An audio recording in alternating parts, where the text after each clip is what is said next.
Voltamos a apresentar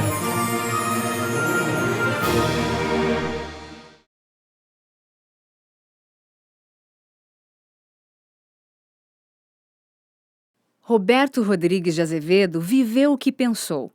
Ousou acreditar que era possível ser diferente e o foi.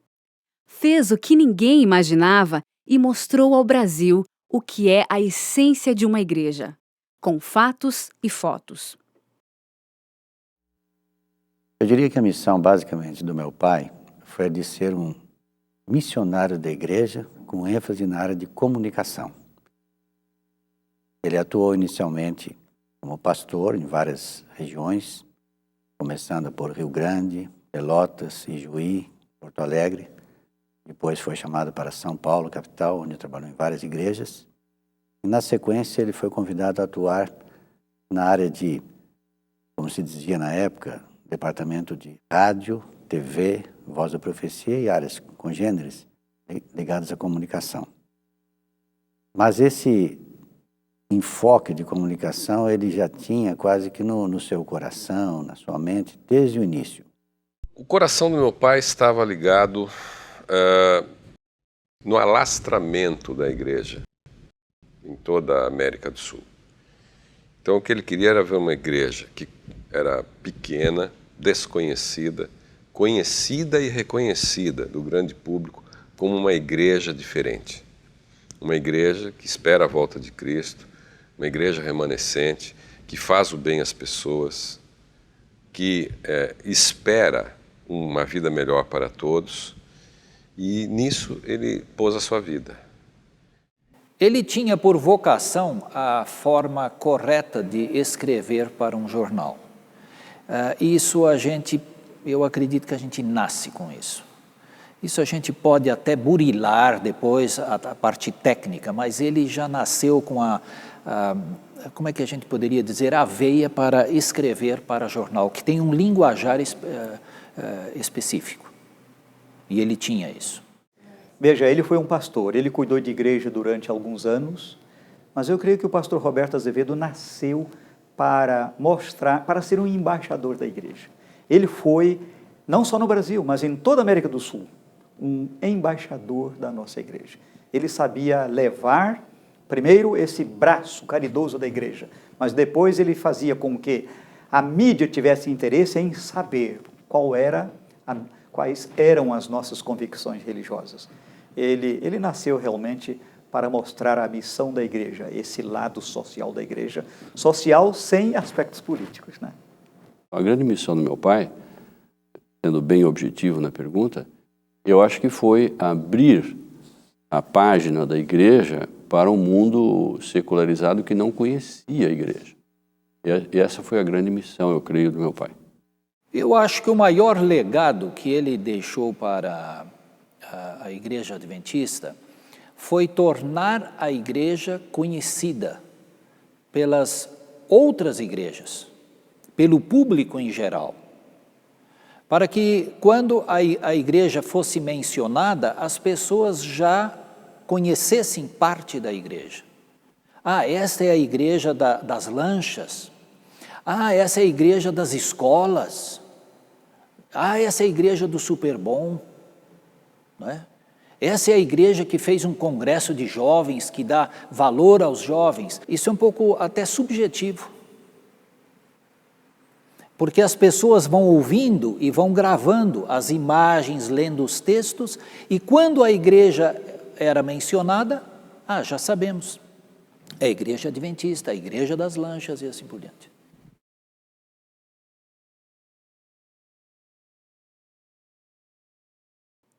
Nascido e criado no Rio Grande do Sul, ele iniciou sua trajetória como pastor nas cidades de Pelotas e Rio Grande.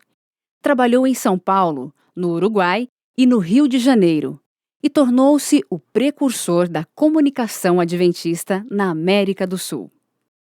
O pastor Roberto Azevedo nasceu no dia 3 de março de 1916, na cidade de Santo Antônio da Patrulha, Rio Grande do Sul.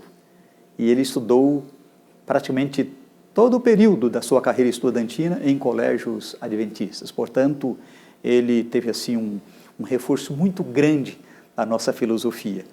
Depois, então, ele foi para os estudos superiores, né, vamos dizer assim, que eram de teologia. Mas ele gostava muito da marcenaria, ele era prático, uma pessoa prática. No colégio eles se conheceram, Flora e Roberto, e casaram-se e tiveram 5 filhos, né? Terminando a sua formatura, ele se casou e foi para a cidade de Rio Grande como pastor. Época difícil, época da guerra. E nessa ocasião, que eu me lembro, pela primeira vez ele começou a escrever para os jornais da cidade. Bom, ele foi trabalhar no Rio Grande do Sul, na cidade de Pelotas e Rio Grande. Então ele foi, primeiro contato que ele teve com o jornal, ele acabou sendo entrevistado como pastor. E posteriormente ele conseguiu que o jornal publicasse, o jornal era semanal, publicasse uma matéria religiosa de autoria dele. E a partir daí ele começou a escrever para o jornal e também passou a colocar de vez em quando alguma notícia de acontecimentos importantes, relevantes da igreja. Mas eu soube também que ele estudou um pouquinho fora, quando ele já era mais maduro, quando ele já era pastor ordenado, né, ao ministério, aí na Faculdade de Comunicação Social Casper Libero, onde eu também estudei nos anos 70. Então ele tinha esse aspecto jornalístico, era alguma coisa peculiar dele. Ele tinha muita facilidade para descobrir coisas de interesse de um periódico. Porque ele é uma mistura, quer dizer, ele se formou, fez teologia. Naquela época não tinha curso de comunicação, mas ele era um comunicador nato, relações públicas nato, um marqueteiro nato. Então a vida o fez assim. E um líder, né? Eu o conheci quando ele passou pelo IACS, que é o Instituto Adventista Cruzeiro do Sul, e quando ele estudou lá. E posteriormente, passados muitos anos, já no início dos anos 70, nós nos encontramos em São Paulo, fazendo o mesmo serviço. Nós nos encontrávamos em grandes eventos da Igreja Adventista, e eu era iniciante e ele já tinha uma bagagem muito grande de conhecimento e prática no trabalho fotográfico e de filmagem. Então aprendi muita coisa com ele, algumas técnicas e formas e maneiras de trabalhar. Ele esteve comigo visitando as agências de redes de jornais, de rádio e de televisão. Ele foi comigo à Praça Mauá e mostrou: Torres, é assim que se trabalha.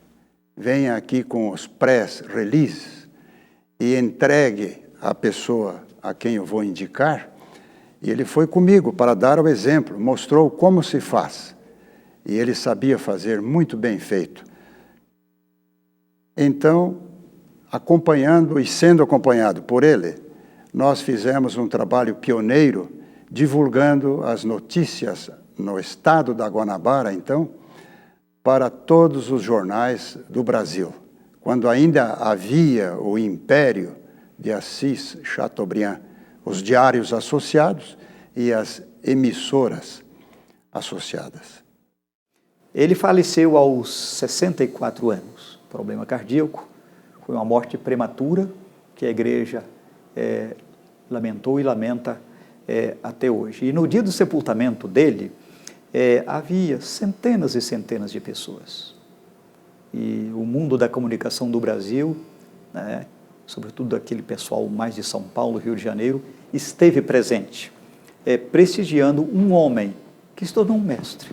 Com poucas palavras, mas como eu disse antes, através de ações práticas, ele conseguiu fazer muitos discípulos.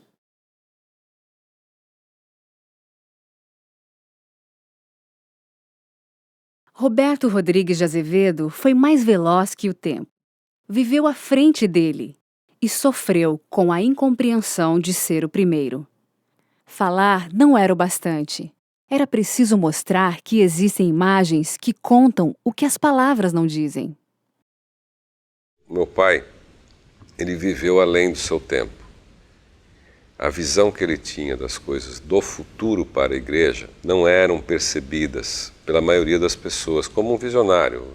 Muitos pensam, mas Roberto, você está sonhando acordado, isso não é possível, isso não dá. Então meu pai pautou a sua vida pelo impossível. A gente não pode comparar os tempos, não é? Meu pai teve resistências que eu achava até hoje, eu acho assim engraçado. Mas, por exemplo, tirar uma foto de pessoa fazendo oração era um problema, em alguns lugares. Tirar foto de alguém se batizando, a hora que o pastor estava fazendo a prece, também era, para alguns, não era adequado. Então havia muitas circunstâncias que hoje nós consideramos banais, mas quando você começa uma coisa nova, pioneira, você paga um preço da inovação, o preço de começar, né? Meu pai pagou um preço, né, disso, porque, quem sabe, não havia compreensão adequada. Hoje os horizontes são diferentes. A verdade é que ele não dispunha de recursos suficientes para equipar-se e ele dependia de apoio de outras pessoas que, conhecendo o trabalho dele e reconhecendo a importância do trabalho que ele fazia, davam-lhe apoio voluntariamente, espontaneamente. Mas a excelência do trabalho dele, ele primava por fazer o melhor para Jesus. Isso ele disse mais de uma vez. Eu testemunhei isto e aprendi com ele que, na verdade, toda a excelência que transparecer terá vindo por inspiração da palavra de Deus, por comunhão com Cristo, pela vida que levamos como cristãos. Claro, não somos iguais a Jesus, mas importa que sejamos semelhantes a Jesus e dele aprendamos as lições que ele nos deixou e nada cobrou por isso.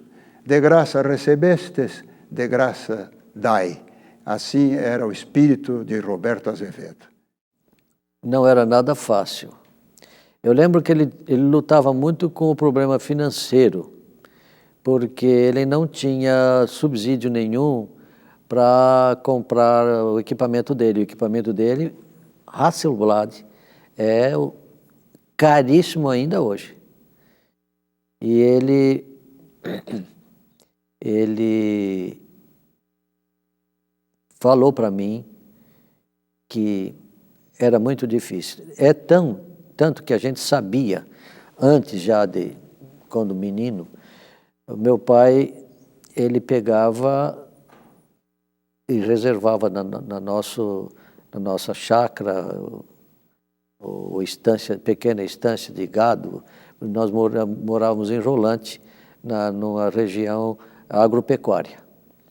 Então, papai criava um pouco de animais. Nós tínhamos 200 cabeças, mais ou menos, 100 a 200 cabeças.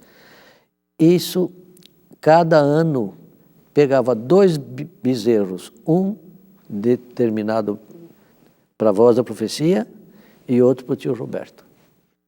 Porque era para ele comprar filmes, melhorar as máquinas dele.